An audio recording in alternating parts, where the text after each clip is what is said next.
കഥ തുടരുകയാണ്. ഉന്മാദം ഭാഗം 19. രചന ദിവ്യ ജി കെ. അവതരണം നീള. ബെഡ്റൂമിനകത്തേക്ക് കയറിയ ആലിയോട് ആദം പറഞ്ഞു, ഒരു പായെടുത്തു തന്നാൽ ഞാൻ പുറത്തു കിടന്നോളാം. നിനക്ക് മദ്യത്തിന്റെ മണം ഇഷ്ടമല്ലല്ലോ. മദ്യത്തിന്റെ മണം കൊണ്ട് നിനക്ക് തലകറക്കവും ഷർദിലും ഒന്നും വരണ്ട.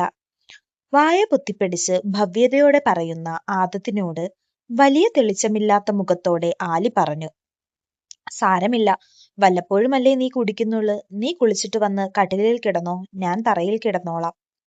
വേണ്ടടി, നിനക്ക് ശരീരം വേദന എടുക്കും, ഞാൻ തറയിൽ കിടന്നോളാം. അത് പറയുമ്പോൾ ആദത്തിന്റെ കണ്ണിലെ ആത്മാർത്ഥതയും സ്നേഹവും കണ്ടതും ചെറുപുഞ്ചിരിയോടെ ആലി പറഞ്ഞു, എങ്കിൽ പിന്നെ നമുക്ക് രണ്ടുപേർക്കും കട്ടിലിൽ കിടക്കാം. ആദം ആ സൈഡിൽ തന്നെ കിടക്കണം. എന്റെ അരികിലോട്ട് വരികയോ വായ തുറക്കുകയോ ചെയ്യരുത്. അതും പറഞ്ഞ് ഷീറ്റും ചൂടി കിടക്കുന്നവളെ നോക്കിയിട്ട് അവൻ കുളിച്ചിട്ട് വന്ന് അവളെ നോക്കി കട്ടിലിന്റെ ഒരു മൂലയിലേക്ക് കിടന്നു. അവളുടെ ഭ്രമിപ്പിക്കുന്ന സൗന്ദര്യം കാണും തോറും മദ്യപിക്കാൻ തോന്നിയ നിമിഷത്തെ ശപിച്ചുകൊണ്ട് അവൻ കിടന്നതും ഏതോ ഒരു ഓർമ്മയിൽ ഫോൺ എടുത്ത് അബിക്ക് വോയിസ് കോൾ ചെയ്തു. അംഗം കഴിഞ്ഞ് ബീനയിൽ നിന്നും അടർന്നു മാറുന്നതിന് തൊട്ടു മുന്നെയാണ് അബിയുടെ ഫോൺ ശബ്ദിച്ചത്. അബി കിതപ്പോടെ തന്നെ ഫോൺ ചെവിയിൽ ചേർത്ത് ഹലോ വെച്ചതും മറുവശത്ത് നിന്ന് ആദം ചോദിച്ചു, എന്താടാ നിനക്കിത്ര കിതപ്പ്? വല്ലാത്ത ജോലിയിലായിരുന്നെന്ന് തോന്നുന്നല്ലോ. നിന്റെ കെട്ടിയോള് വെള്ളമടിക്കുമ്പോൾ തറയിൽ പായിട്ട് തരുന്നത് കണക്ക് എന്റെ ബീന ചെയ്യാറില്ല. അതുകൊണ്ട് ചിലപ്പോൾ ഞാൻ കിതയ്ക്കും. നിനക്കിപ്പോൾ എന്താ വേണം? എന്തിനാണ് വിളിച്ചത്? ആദ്യം അത് പറഞ്ഞിട്ട് ഫോൺ വെച്ചിട്ട് പോടാ.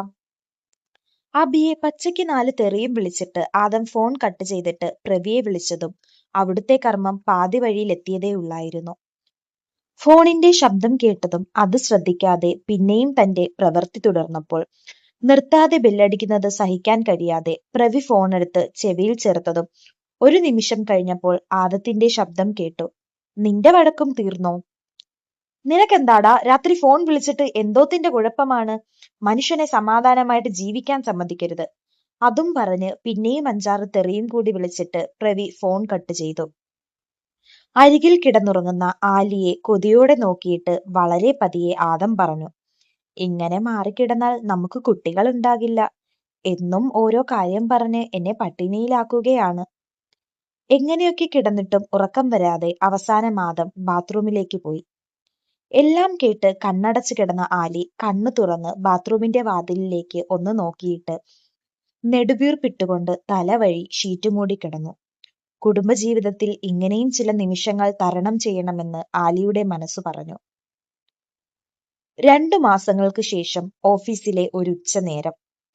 നന്ദൻ സാർ ഇപ്പോൾ ചമ്മന്തിയും തോരനിലും നിന്നും മാറി വെറൈറ്റി ഫുഡാണല്ലോ കൊണ്ടുവരുന്നത്. നന്ദന്റെ കയ്യിലെ കണവ റോസ്റ്റും കരിമീൻ പൊള്ളിച്ചതിൽ നിന്ന് ഒരു ഭാഗവും എടുത്തുകൊണ്ട് ആലി ചോദിച്ചത് കേട്ടതും പുഞ്ചിരിയോടെ നന്ദൻ പറഞ്ഞു, ചമ്മന്തിയും തോരനും തിന്ന് ബോറടിച്ചത് കണ്ട് എന്റെ ഭാര്യയ്ക്ക് സങ്കടം തോന്നി. ഇങ്ങനെ ഓരോന്ന് ഉണ്ടാക്കി തന്നു വിടുമ്പോൾ എങ്ങനെയാണ് വേണ്ടെന്ന് പറയുന്നത്? ആശ തലയുയർത്തി നോക്കിയതും ചിരിച്ചുകൊണ്ട് പറയുന്ന നന്ദന്റെ കണ്ണിലെ വേദന അവൾക്ക് പെട്ടെന്ന് മനസ്സിലായി. പിന്നെയും വാതോരാതെ സംസാരിച്ചു കൊണ്ടിരിക്കുന്ന ആലിയുമായി സംസാരിച്ചുകൊണ്ട് തന്നെ നന്ദൻ ആഹാരം കഴിച്ചു തീർത്തു. കൈയും പാത്രവും കഴുകി തിരിഞ്ഞ നന്ദനോട് ആരുമില്ലെന്ന് ഉറപ്പുവരുത്തിയിട്ട് ആശ പറഞ്ഞു, സാർ ഒന്നും വിചാരിക്കരുത്. പറയണോ വേണ്ടയോ എന്ന് ഞാൻ 100 വട്ടം ചിന്തിച്ചതാണ്. പറയാതിരിക്കാൻ കഴിയുന്നില്ല. ആദ്യമായി മുഖവുരയിട്ടുകൊണ്ട് അങ്ങനെ പറയുന്ന ആശയെ അത്ഭുതത്തോടെ നോക്കിക്കൊണ്ട് അവൾ പറയുന്നത് കേൾക്കാനായി നന്ദൻ കാതോർത്തു നിന്നു. സാറിന്റെ ചിരിക്കുന്ന മുഖത്തെ കരയുന്ന കണ്ണുകൾ എനിക്ക് കാണാൻ കഴിയുന്നു. മനസ്സിലെന്തെങ്കിലും സങ്കടങ്ങൾ ഉണ്ടെങ്കിൽ പ്രിയപ്പെട്ടവർ ആരോടെങ്കിലും തുറന്നു പറഞ്ഞാൽ കുറച്ചു സമാധാനം കിട്ടും. സങ്കടങ്ങളെല്ലാം മനസ്സിൽ കൂട്ടിയിട്ട് സ്വയം വേദനിച്ചാൽ അറ്റാക്ക് വരാൻ വരെ സാധ്യതയുണ്ട്. ആശയുടെ വാക്കുകളിൽ അത്ഭുതം തോന്നിയിട്ടും ചിരിയോടെ തന്നെ നന്ദൻ പറഞ്ഞു, ആശയ്ക്ക് മനുഷ്യരുടെ മനസ്സ് വായിക്കാൻ കഴിവുണ്ടെന്ന് തോന്നുന്നല്ലോ. ആശ പറഞ്ഞത് സത്യമാണ്. നീറുന്ന മനസ്സുമായി തന്നെയാണ് ഞാൻ കഴിയുന്നത്. ഇപ്പോൾ ആരോടുമൊന്നും പറയാൻ പറ്റുന്ന ഒരു സാഹചര്യത്തിലല്ല ഞാൻ ഉള്ളത്.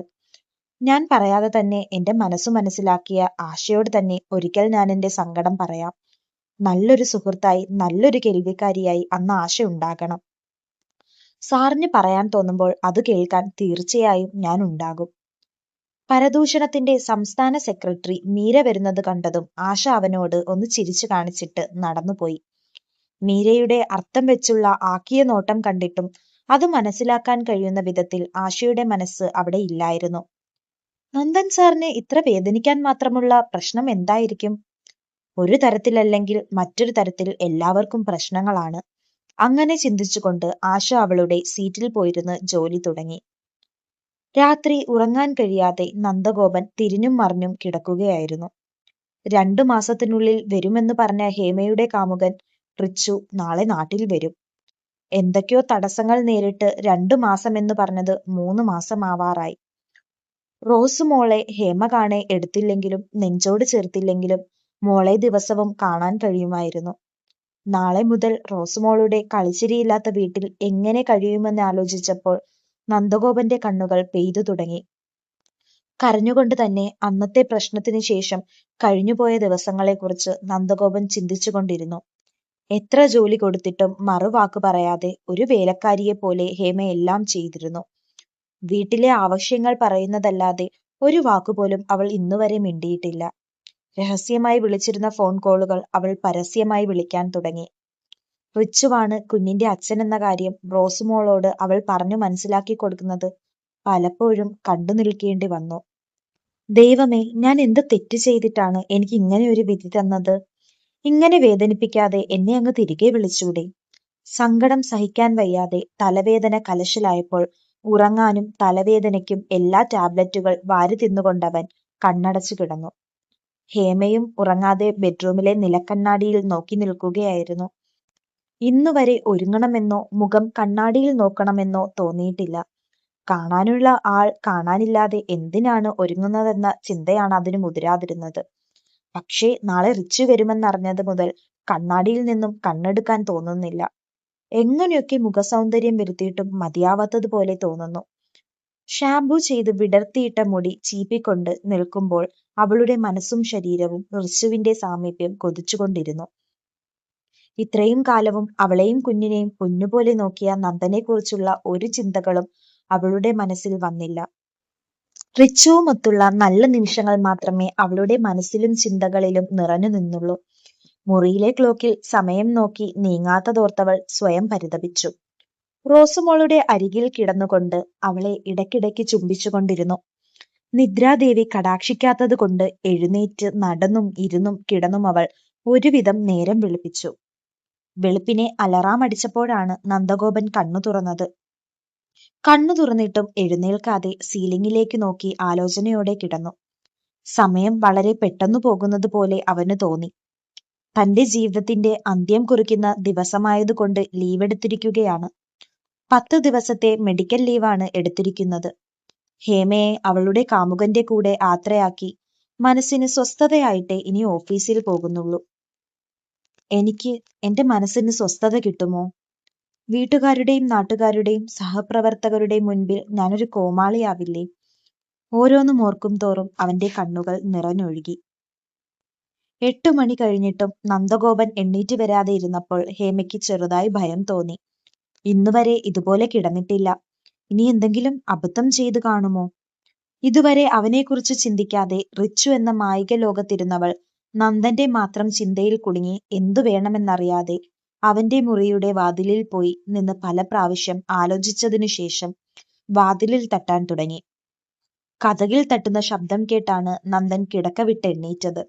വാതിൽ തുറന്നതും ടെൻഷനോടെ നിൽക്കുന്ന ഹേമയെ നോക്കി കണ്ണു ചുളുക്കിക്കൊണ്ടവൻ ചോദിച്ചു, എന്താ? എന്തിനാണ് വാതിലിൽ തട്ടിയത്? നന്ദന്റെ ചോദ്യം കേട്ടതും ഹേമയ്ക്ക് പെട്ടെന്ന് വാക്കുകൾ കിട്ടിയില്ല. അത് ഞാൻ കതക് സമയം. ഹേമേ, നിന്നെ പോലെ ഒരുവളയോർത്ത് ആത്മഹത്യ ചെയ്യാനും മാത്രം വിഡ്ഢിയല്ല ഞാൻ.